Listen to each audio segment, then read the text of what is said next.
Ahmed Awan in my show. Thank you so much सारा, आपका बहुत शुक्रिया।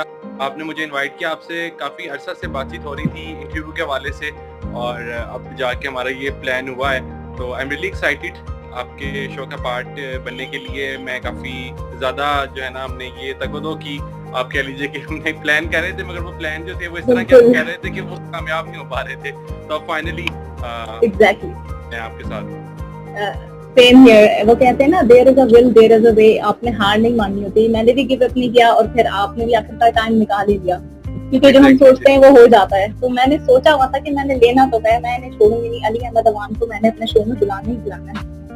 नहीं, बल्कि मुझे खुशी हो रही है सारा, मैं आपके शोज को ऑब्जर्व करता रहता हूँ, देखता रहता हूँ, और जिस डेडिकेशन के साथ आप माशाल्लाह काम कर रही हैं, that's really remarkable. Thank you so much. सबसे पहले कि माशाल्लाह इतने कीमती वक्त में से अगर आप निकाल के वक्त मेरा शो जो बिल्कुल एक इतना खास नहीं वो देख लेते हैं, तो I am really humbled and honoured. Thank you so much. अच्छा अली, ऐसा कोई नहीं होगा जो आपको नहीं जानता होगा। सबसे पहले तो मैं ये जानना चाहूंगी, वैसे तो माशाल्लाह जिस फैमिली बैकग्राउंड से आपका ताल्लुक है, तो आपको काफी जो है सपोर्ट मिलती होगी इन चीजों में, बट फिर भी आप मुझे ये बताएं कि जैसे आप youngest self help book author का अवार्ड भी आप एजाज हासिल कर चुके हैं, और उसका नाम है the ultimate swag of mind. थोड़ी सी इसकी स्टोरी आप बताइए कि आपने ये कब से लिखना शुरू की, और इसके नाम, इसकी story behind the name, choosing name, ये आप मुझे बताइए, ठीक है? अच्छा, इसे लिखने का जो इरादा था वो मेरा 2 साल से था, और 1 साल पहले से मैंने इसके ऊपर काम करना स्टार्ट किया सारा। और क्योंकि मैं ये प्लान कर रहा था कि मैंने यंगस्टर्स के हवाले से कोई बुक लेकर के सामने आनी है, क्योंकि मेरी जो ज़्यादातर ऑडियंस है वो यंगस्टर्स हैं, और मेरी एज भी क्योंकि अभी यंग है, मैं ज़्यादा जो वो रिलेट कर पाता हूँ यंगस्टर्स के इशूज़ के साथ। तो मेरी कोशिश यही थी कि जो यंगस्टर्स के इशूज़ होते हैं, कोर इशूज़ जैसे एंग्जाइटी, डिप्रेशन, लव अफेयर्स, उसमें एंगर मैनेजमेंट और ये सारे जितने भी इश्यूज हैं, मैंने कोशिश की कि मैं इस बुक में वो तमाम इश्यूज को कवर कर लूं। और उसमें इन सब जो इश्यूज की मैंने अभी बात की, इन सब में जो टॉप इशू था वो था शेम हीलिंग। ठीक, तो शेम हीलिंग जो था वो मेरा बेसिकली कोर सब्जेक्ट था इस बुक का। और मैंने ये डिसाइड किया कि मैं अपने, क्योंकि मुझे डेली बेसिस पे सारा बेशुमार मैसेजेस आते हैं, बेशुमार कॉल्स आती हैं, और वो अपना मसला मुझसे डिस्कस करते हैं। वो कहते हैं कि हमारा ये मसला, मुझे कहीं ना कहीं उसके पीछे एक चीज नजर आती है, शेम। और शेम इस चीज की कि वो अपना मसला पहले डिस्कस नहीं कर पा रहे होते, मगर जब पानी सर से गुजर जाता है तो फिर उन्हें ख्याल आता है कि अब हमें हेल्प लेनी चाहिए। बट दैट्स गुड कि उन्हें तब भी ख्याल आ जाता है, अक्सर लोगों को तो तब भी ख्याल नहीं आता और वो फिर अपनी जान ले लेते हैं। सो मेरी ये कोशिश है, मेरा ये मिशन है, आप कह लीजिए कि मिशन स्टेटमेंट मेरी यही है कि मैं पाकिस्तान के यंगस्टर्स को उनके पाँव पे खड़ा करूं। वैसे तो वो अपने पाँव पे डेली खड़े होते हैं, बट मेरी कोशिश ये है कि मैं उनके अंदर एक डिजायर पैदा करूं, एक बर्निंग डिजायर बेसिकली। और वो बर्निंग डिजायर सारा तभी पैदा हो सकती है जब उनके वाई के ऊपर काम किया जाए। क्योंकि आज पेरेंट्स कहते तो हैं यंगस्टर्स को कि तुम पढ़ाई किया करो, तुम पढ़ा करो, तुम असाइनमेंट्स टाइम पर किया करो, बट हम उन्हें रीजन नहीं देते कि तुमने ये असाइनमेंट्स टाइम पे क्यों सबमिट करवानी है, तुमने पढ़ना क्यों है, तुमने अच्छे मार्क्स क्यों गेन करने हैं एग्जाम्स में, तुमने ये बिजनेस क्यों स्टार्ट करना है। सो वो जो वाई है, उस वाई को हमने कभी डिस्कवर ही नहीं किया होता। इवन हमारी जो एग्जिस्टेंस है, अपनी एग्जिस्टेंस, उसे कभी हमने डिस्कवर नहीं किया होता, हमें नहीं पता होता, हमें अपना वाई नहीं पता होता कि हम क्यों इस दुनिया में आए हैं। सो मैं क्या करता हूँ कि इंसान की जिंदगी के 2 बेहतरीन दिन होते हैं। पहला दिन जब उसे पता चल जाता है कि उसे इस दुनिया में भेजा क्यों किया है, और दूसरा दिन जब उसकी शादी होती है, जब वो अपने जीवन साथी का इंतखाब करता है। सो ये 2 दिन होते हैं जो कि एक यंगस्टर की जिंदगी को जो है वो बना देते हैं या फिर वो बिगाड़ देते हैं। सो वही बात है ना कि जैसे आदतें इंसान को बनाती हैं या बिगाड़ती हैं, उसी तरह ये कुछ डिसीजंस होते हैं जो कि इंसान को बनाते हैं या फिर बिगाड़ते हैं। बहुत जबरदस्त, बहुत अच्छे अंदाज में आपने एक्सप्लेन किया है। अच्छा, मैंने कई वीडियोस में आपकी देखा है कि आप क्योंकि खुद भी साइकोलॉजिस्ट हैं और आपका बहुत ज्यादा फोकस होता है कि साइकोलॉजी को एज अ कंपल्सरी सब्जेक्ट बनाया जाए। तो थोड़ा सा इस हवाले से आप बताइए कि आप क्यों समझते हैं कि इट इज रिक्वायर्ड।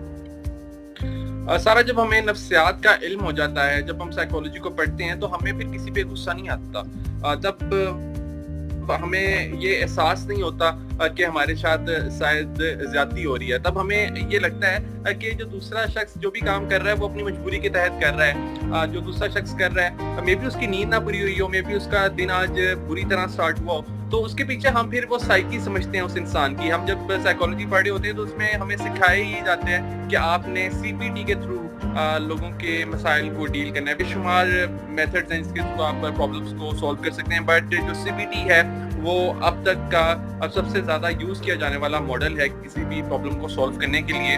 और सीपीटी में बेसिकली सिखाया जाता है साइकोलॉजी में कि सबसे पहले सिचुएशन होती है, सिचुएशन के बाद आपकी थॉट क्रिएट होती है, और थॉट क्रिएट होने के बाद आपकी फीलिंग्स होती हैं, और फीलिंग्स जनरेट होने के बाद आपके फिजिकल डिस्ट्रेस में आप चले जाते हो, और वो फिजिकल डिस्ट्रेस में जाने के बाद आपका फिर वो बिहेवियर होता है। तो अब ये जो सारी चीजें ये आपस में भी इंटरलिंक्ड हैं, और इससे हम कहते हैं कि ये डोमिनो इफेक्ट भी इसमें होता है, यानी आप किसी एक चीज को चेंज कर लें तो उससे दूसरी चीज भी ऑटोमेटिकली चेंज हो जाती है। तो अब ये हमारी चॉइस है कि हमने अपने फिजिकल डिस्ट्रेस के ऊपर काम करना है। फिजिकल डिस्ट्रेस के ऊपर काम करने से मुराद ये है कि अगर आपको एंजाइटी हो रही है, उसमें फिजिकल सिम्टम्स आपके इस तरह के आते हैं कि जी आपको स्वेटिंग होना स्टार्ट हो जाती है, आपकी हार्ट बीट तेज होना स्टार्ट हो जाती है, तो इससे कहते हैं कि फिजिकल डिस्ट्रेस। तो अब ये आप पे डिपेंड करता है कि आपने स्वेटिंग के साथ डील करने के लिए आपने वॉक स्टार्ट करनी है, तो उससे भी आपका स्ट्रेस डील हो सकता है। और इसी तरह सीपीटी मॉडल में ये होता है कि उसमें आप अपने बिहेवियर के ऊपर काम कर सकते हैं। बिहेवियर के ऊपर काम करने से मुराद ये कि अगर आपको गुस्सा आ रहा था और आपका उसमें बिहेवियर ये था कि आप उसमें चीख चिल्ला रहे थे, तो उसमें आप उस बिहेवियर के ऊपर काम कर सकते हैं। आप उसमें थोड़ी सी स्पेस ले सकते हैं, उस सिचुएशन से थोड़ा सा अपने आप को अलहदा कर सकते हैं, और इसमें फिर आपके थॉट्स के ऊपर आप काम कर सकते हैं, फीलिंग्स के ऊपर आप काम कर सकते हैं, और ऑटोमेटिकली फिर वो जो सारी चीज़ें हैं क्योंकि वो आपस में इंटरलिंक्ड हैं तो वो फिर चेंज होना स्टार्ट हो जाती हैं, और फिर आपकी ज़िंदगी में आप डिफरेंट प्रॉब्लम्स को, जिन्हें आपको पहले लग रहा होता है कि ये प्रॉब्लम्स मैं सॉल्व नहीं कर पाऊंगा, वो प्रॉब्लम्स फिर आप अपनी लाइफ में सॉल्व करना शुरू कर देते हैं। बिल्कुल सही, बहुत अच्छी बात है, और आई होप कि आपकी इस बात को, कि आपका ये मैसेज चले और ऑब्वियसली इस पे काम किया जाए। और बिल्कुल सही आप कह रहे हैं कि इट इज रिक्वायर्ड, उसे कंपलसरी सब्जेक्ट बनाना चाहिए, और मैं भी इससे इत्तेफाक करती हूँ। अच्छा देखिए, जैसे कि हमारे पास अवेयरनेस की कमी है, इसी हवाले से जो एंजाइटी और डिप्रेशन है, आप जैसे लोग अपनी कोशिश कर रहे हैं, काम करें, जैसे आपने अपनी बुक भी इसी हवाले से जो है डिजाइन की है, लेकिन उसके बावजूद एंजाइटी और डिप्रेशन का लेवल बहुत ज्यादा बढ़ रहा है। और बीइंग मुस्लिम हमें पता है कि खुदकुशी करना हराम है, लेकिन उसके बावजूद सबको पता है जब लोग कर लेते हैं तो लोग जज करने आ जाते हैं। मतलब एक बंदा अपनी जान से गया, लोगों ने जजमेंट पास कर देनी है, ये तो गुनाहगार है, ये है, वो है। लेकिन मैं थोड़े दूसरे नजरिए से सोचती हूँ, हो सकता है मैं गलत हूँ, लेकिन आप रहनुमाई फरमाइएगा। उसमें यह है कि अगर एक इंसान को पता हो वो मुस्लिम है, उसे पता है खुदकुशी हराम है, लेकिन ऐसी क्या मजबूरी है कि सब जानने के बावजूद, उसका ईमान मजबूत होने के बावजूद वो अपनी जान गवा देता है। और जो है, क्योंकि मुझे कोई कहे आप अपना हाथ काट लें तो मैं तो कभी नहीं काटूंगी, सिंपल इज दैट, अगर मेरा दिमाग चले सही। तो थोड़ा सा आप इस पे रोशनी डालें कि जो हम जजमेंट फौरन पास करते हैं, लेकिन वो शख्स जिसने अपनी जान गवा दी सब जानने के बाद, तो वो किस सोसाइटी प्रेशर से ये गुजरता है, उस पर थोड़ा आप अवेयरनेस दीजिए प्लीज।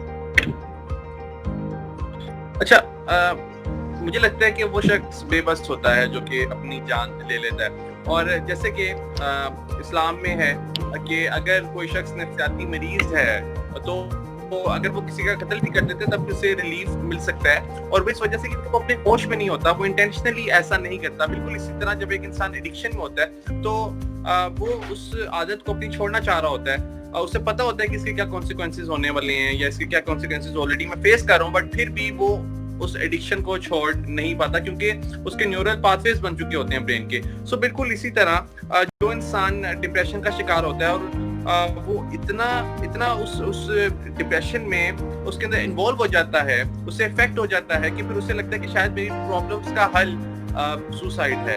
अगर मैं सुसाइड करूंगा तो शायद वो जो पेन से मैं गुजर रहा हूँ, इतनी ज्यादा जो अजियत से मैं गुजर रहा हूँ, शायद मैं उससे बच जाऊंगा। तो उसे एक ही हल नजर आ रहा होता है। और इसमें रिसेंटली सुशांत सिंह राजपूत के हवाले से अभी क्योंकि काफी ज्यादा ट्रेंडिंग टॉपिक है, उसमें मैंने वीडियो भी बनाई और उसमें मैंने यही कहा कि हमें अवेयरनेस क्रिएट करने की जरूरत है। और ज्यादातर सारा इसमें सेलिब्रिटीज जो होते हैं वो सफर करते हैं इस चीज से, क्योंकि सेलिब्रिटीज को ये एहसास दिलाया जाता है कि वो बहुत स्ट्रॉन्ग होते हैं और वो अपने इमोशंस को एक्सप्रेस नहीं कर सकते क्योंकि उनका इमेज इस तरह का क्रिएट हुआ हुआ है कि वो हम सबसे एक अलग शख्सियत है, एक अलग आइडेंटिटी रखते हैं और वो शायद फरिश्ते हैं कि उनसे कोई गलती नहीं हो सकती। सो अब ये जो मैं बात करता शेम की, कि वो शेम जो होती है ना सेलिब्रिटीज के अंदर, कि वो उन्हें लगता है कि शायद अगर हम अपने मेंटल हेल्थ के बारे में बात करेंगे तो जो हमारे फैंस हैं उनके ऊपर अच्छा इंप्रेशन नहीं पड़ेगा। सो ये बेसिकली मैं चाहता हूँ कि एक ऐसा कल्चर दिया जाए पाकिस्तान में कि जिसमें मेंटल हेल्थ के बारे में बात जो शख्स भी करे उसे अप्रिशिएट किया जाए, जो शख्स भी इसके अवेयरनेस के हवाले से बात करे उसे अप्रिशिएट किया जाए।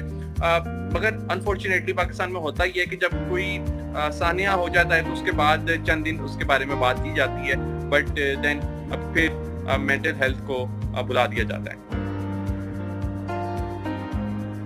बिल्कुल ऐसा ही है। अच्छा, एक और चीज है, मैंने पढ़ी भी और आपकी कुछ वीडियोस में सुना है कि सबसे ज्यादा इंसान खुद से बात करता है। इंसान पूरे दिन में सबसे ज्यादा बात करता है, खुद से करता है, और 90% ऐसा होता है कि उसकी जो बातें हैं वो नेगेटिव होती हैं। तो नेगेटिविटी को, यानी कि अगर 90% हमारी जो थिंकिंग है वो गलत आ रही है, तो ऐसी क्या चीज है कि हम अपनी मेंटालिटी को स्ट्रॉन्ग बनाएं कि वो 10% के उससे कम फीसद है। पॉजिटिव लोग कैसे होते हैं, पॉजिटिविटी कैसे लाई जाए अगर हमारे पूरे दिन में सोचें नेगेटिव आ रही होती है, तो थोड़ा इस पे रहनुमाई दीजिए।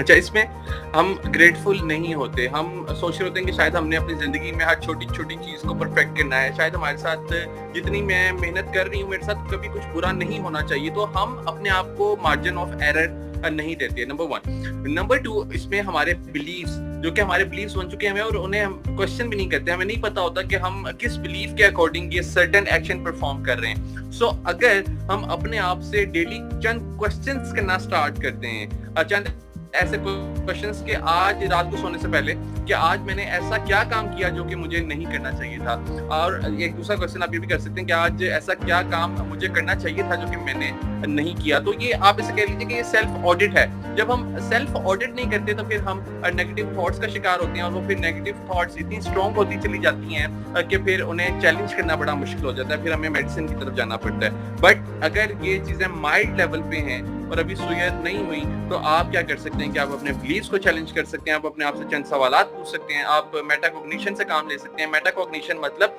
कि आप अपनी सोचों के बारे में सोच सकते हैं, उसमें आपकी मेडिटेशन आ सकती है, उसमें आपकी माइंडफुलनेस आ सकती है। माइंडफुलनेस को प्रैक्टिस करने के लिए ग्राउंडिंग थ्योरी का आप स्टडी कर सकते हैं कि ग्राउंडिंग थ्योरी को अप्लाई करके आप एक वो जो कहते हैं ना कि पावर ऑफ नाउ, उसे एक्सपीरियंस कर सकते हैं कि आप अपनी जो लम्हा मौजूद है उसे आप इतना एंजॉय कर सकते हैं कि फिर आपको लगता है कि वो जो आपने एक मोमेंट आपने एंजॉय किया होता है, आपको लगता है कि आपने पिछले तमाम सालों में अब ऐसा मोमेंट एंजॉय नहीं किया होगा, क्योंकि तब आप उस लम्हा मौजूद को बिल्कुल कीनली ऑब्जर्व कर रहे होते हैं।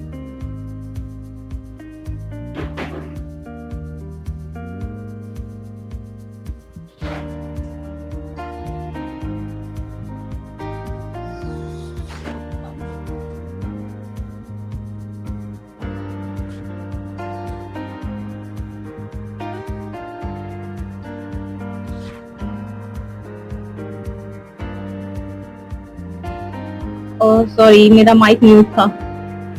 Now can you listen? Hello, can you listen me Ali?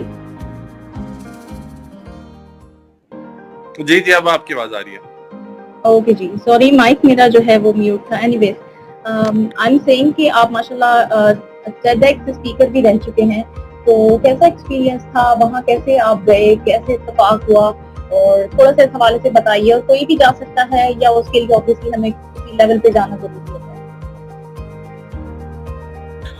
अच्छा, TEDx के लिए मुझे इनविटेशन आया था TEDx इस्लामाबाद की तरफ से, और उनकी ऑर्गेनाइजिंग टीम ने मुझसे रब्ता किया था, और मुझे खुशी हुई थी क्योंकि मैं काफ़ी TEDx टॉक्स को देखता हूँ डेली बेसिस पे। तो TEDx वाले जो हैं वो काफ़ी अच्छा काम कर रहे हैं, और मेरे ख्याल में कोई अप्रोक्सीमेटली 1.5 लाख लोगों ने अपने आइडियाज को प्रेजेंट किया है वर्ल्ड वाइड।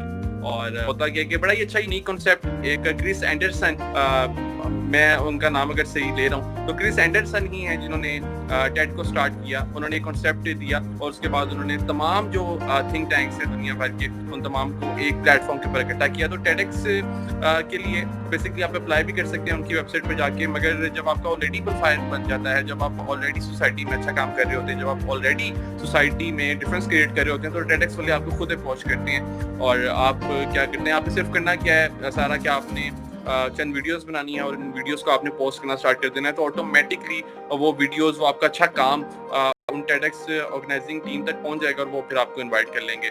और अगर आप शॉर्टकट ढूंढना चाहते हैं तो फिर आप उनकी वेबसाइट पे जाके वहाँ पे रजिस्टर कर लीजिए। तो आई होप सो कि वो आपसे कांटेक्ट कर लेंगे जो भी लोग TEDx में इंटरेस्टेड हैं। और TEDx क्योंकि बड़ा अच्छा प्लेटफॉर्म है तो इसे अवेल जरूर करना चाहिए। जी बिल्कुल।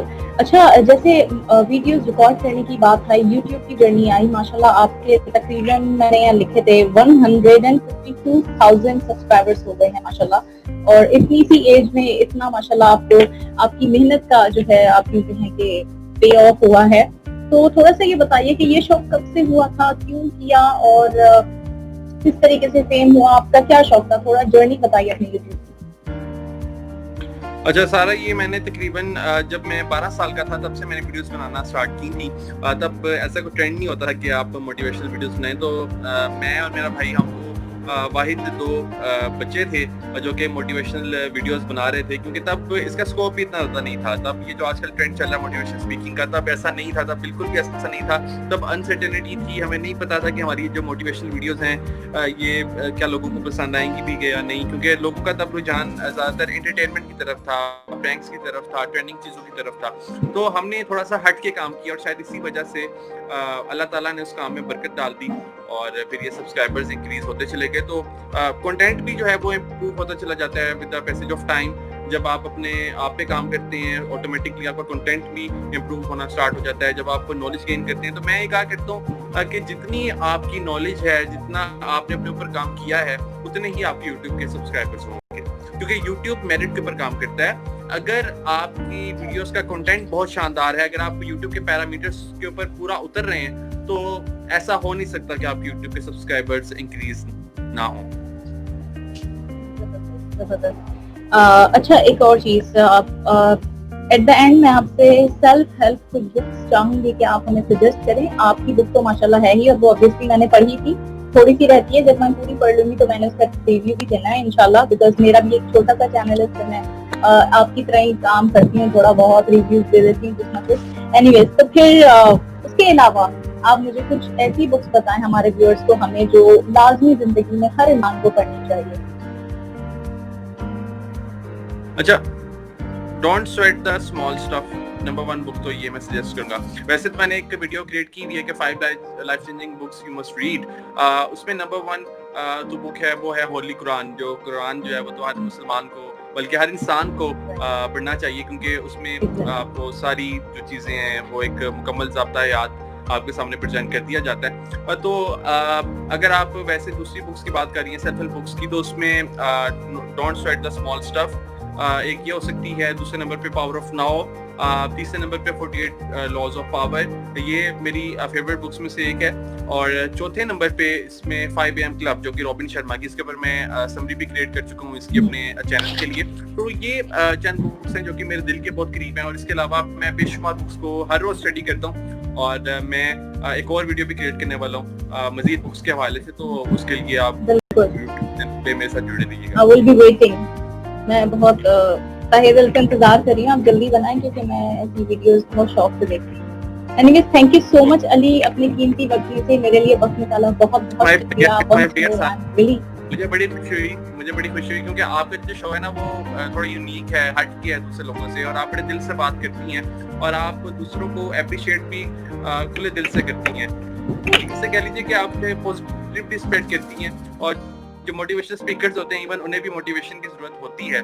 सो आपके अंदर मैंने देखा कि आपसे पॉजिटिव वाइब्स आती हैं। जितने भी लोग आपसे इंटरेक्ट करते हैं, चाहे मेरे अब्बू ने आपके साथ शो किया, तो मुझे यही सुनने को मिलता है कि आपसे बड़ी पॉजिटिव वाइब्स आती हैं, आप बड़े दिल से शो कर रही होती हैं, और दैट्स रियली वंडरफुल कि आप इतना अच्छा माशाल्लाह अपने शो को लेकर के चल रही हैं। तो मेरी दुआएं आपके साथ हैं, अल्लाह ताला आपको अपनी हिफ्ज़-ओ-अमान में रखे, और मेरी कभी भी हेल्प की जरूरत हो तो आप मुझे जरूर बताइएगा। वैसे ऑलरेडी आप छाई हुई हैं फेसबुक पे, बट मुझे लगता ये है कि इन फ्यूचर जो है वो आपका नाम ना सिर्फ पाकिस्तान में बल्कि पूरी दुनिया में रोशन होने वाला है इंशाल्लाह। बहुत बहुत शुक्रिया। ऐसी मोटिवेशन मिलती है ना, एक बंदा पुशअप करता है और आप जैसे लोग हो गए, और ऑब्वियसली आपके फादर मोहसिन नवाज साहब, उनके नाम से कौन वाकिफ नहीं है। And I am really humbled कि उन्होंने जो मोटिवेशन दी थी मेरे शो पे आके, सबसे पहले तो मेरे लिए ये ऑनर की बात है कि माशाल्लाह इजीली आप लोग जो है कोच मैं कर लेती हूँ और मुझे वो टाइम दे देते हैं, क्योंकि होता है ना बहुत सारे लोग आपको इनवाइट कर रहे होते होंगे, लेकिन आप लोगों के लिए भी आपके काम के वाले से मुश्किल होता होगा सबको टाइम देना, तो उसमें से आप लोगों ने मुझे चूज किया, टाइम दिया, तो सबसे पहले मैं बहुत शुक्रगुजार हूँ। और मोहसिन नवाज साहब ने मुझे बहुत दुआएं दी थी अपने शो में, और उन्होंने भी मुझे ऐसी कुछ वाइब्स दी